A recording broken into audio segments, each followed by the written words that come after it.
going to share this salsa with you. This video is not going to be very long, but I wanted to show you what I'm making. I have some chile guajillo. I opened them up and I cleaned them and I removed all the seeds and the veins. I made sure these are very, very clean. I have some Roma tomatoes and I have some chile serranos. I don't want it too spicy. I have about, let me see, about 10. Let's put one more in there. About 10. I'm going to throw in 2 garlic cloves, quarter of an onion, and some salt. And then we're going to top it off with some water. Okay, here we go. We're going to pop it on the stove. Okay, I'm just going to cover this, bring it to a boil, and then we're going to puree it. I'll be right back. This has been boiling for about 10 minutes or so. They're ready. I'm going to shut it off, and we're going to let it cool, and we'll be back to puree. All right, I am going to put our vegetables in the blender. Pour in some of the water.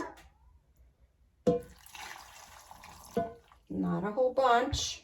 All right, then I am going to puree it till it's very fine.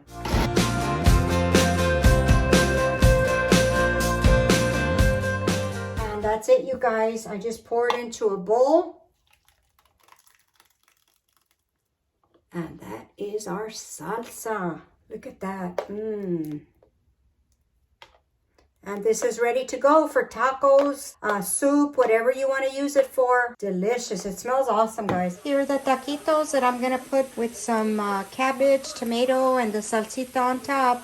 Delicious. Hey guys, I'm going to show you how I use my salsita, which is over here. It's delicious. I get my taquitos that I just made.